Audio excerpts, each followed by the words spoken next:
faithful servant. See, we don't have to be faithful. Some of us don't like faithfulness. Come to church just for a little bit. I've been guilty of the same thing. But when I made my vows to God, I told him whatever I got to do, I'm going to do. See if I can get up for my job and be there at 6:30. What's wrong with me being at the house of God at 9 o'clock? See, my priorities were all messed up. But in 2012, I turned the whole complete circle and told God, whatever you want me to do, I'm going to do it. It don't matter the sacrifice I got to make, God. But whatever I got to do, Jesus, I'm going to do. See, I'm going to be like a bulldozer. If you get in the way, I'm going to knock you down. But I got my focus on my God. If you get in my way, I'm going to knock you down and will tell you, forgive me, baby. Didn't mean no harm. But you were between me and God. And nothing shall separate me from the love of God. Nobody gonna get in my way this year. Nothing's gonna stop me from seeing my God. I must see Jesus. I must fulfill that he's called me to do. I got to do what he told me to do. No matter the cost, I must do what God said do.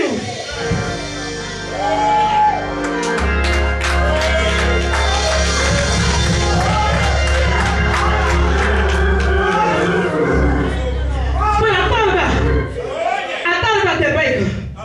And that baker had to have ingredients. And I thought about one of their ingredients has to be flour.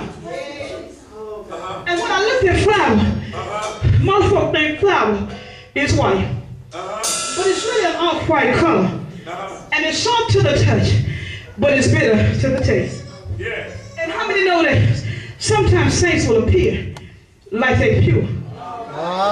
Come on. But when you really look at them, they ain't all that pure. And when you really get a good look at them, they soft talking to you. But really get to know them. Spend some time with them. And you'll find out them jokers is bitter as bitter can ever be. But I stopped by here today to tell you, bitterness must go too. Bitterness got to go too. See, you can be bitter all you want to, but you ain't hurt nobody but you.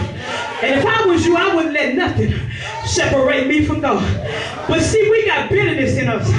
And we done got upset because mama did it and grandmama did it. And we can't let go of mama and grandmama.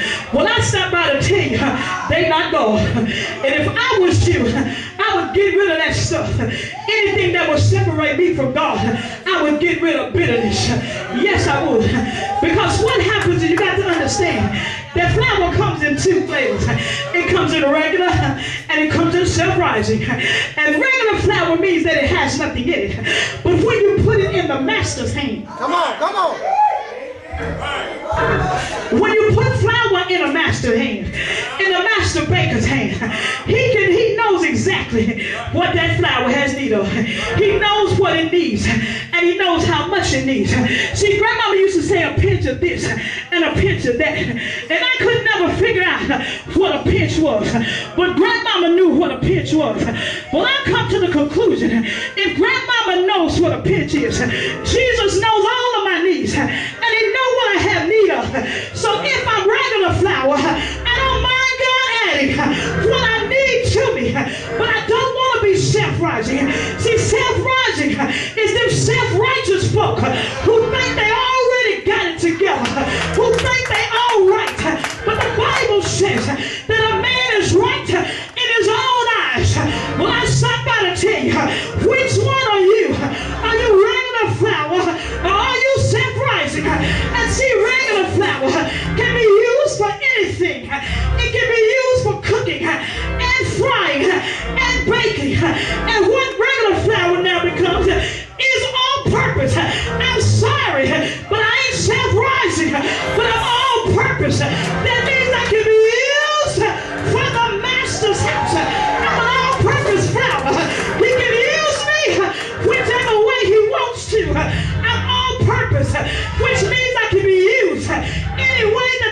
will see fit. If he want to put me in a cake, I'll get in a cake. And what I'll do is I'll call on him every time I need him.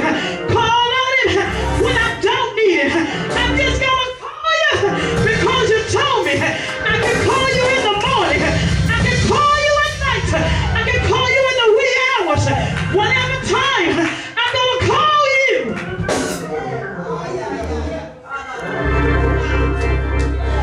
But how many know that even after you got flour, self-rising flour can still be used, but not everybody can use self-rising flour. But the master can use self-rising flour, because self-rising, I think they got it all together, and I got it already made. And I know the ins and outs on everything. But when you put self-rising flour in the master's hand, he looks at it and says, oh no, you're too arrogant. I need to take that out. He looks at it and says, oh no, you're a little bit too bitter. I need to take that out. And he looks at it and says, you're still not usable, but you're on your way. And he looks at it and says that I must take a little bit of this out. So he takes out jealousy, and he takes out hatred, and he begins to take the things that are not needed in the self-rising. And what he does is he looks at it and says, now that I've taken you from self-rising to regular flour, now you're right for my use. And what I need to do now, and since I've taken all the world out of you, I need to add me to you. So he begins to add prayer to you. He begins to add fasting. He begins to add love. He begins to put in joy. He begins to put in peace. He puts in some long suffering, because many of us don't want to go through nothing too long. So he puts in a double dose of long suffering. So when you say, I'm tired of going through this, you need to remember, baby, God done put some long suffering in you. Take it, baby, and keep on kicking. You need to do like the Energizer battery. You need to say, I'm taking a licking, but I'm going to keep on ticking. I'm going to keep on moving. I'm going to keep on going. So then Jesus, who is the master baker, looks at it and says, it ain't enough. It's missing something. I need to put in me some eggs. But how many know eggs, when you look at them, all you see is a yolk and a clear covering? That's a reminder to you that the angels of the Lord are encamped round and about you. What you need to understand, that when you turn up some heat on the eggs, what you couldn't see, you now begin to see. So what Jesus is saying, you didn't see the angels, but I stopped by to tell you, they were there all the time. They were camped round and about you. They were taking care of you, so that the yolk inside, which was you, baby, wouldn't get disturbed. And what he does, if you get a sunny side egg and you flip it over, if the yolk don't break. But sometimes if the yolk break, that has been broken begins to seal itself and to cook. That's a sign that I may be scarred, but I ain't been broken. I may be in a cut, but I ain't been broken, baby. I may have gone through some stuff, but I'm still intact. And just for you folk who don't like eggs sunny side up, but you like them scrambled, I stop by to tell you that means something too. A scrambled egg means that you made it through, and somebody came along and destroyed you, but God said you're still usable for me. So what he does is he takes the egg and he scrambles the egg. And how many folk in here like scrambled eggs? You like you some scrambled eggs. And what the egg is saying is that I may have gone through some stuff. I may not look like I did when I first started out, but it's okay, because a change has taken place in me. When I look like then, I don't look like now.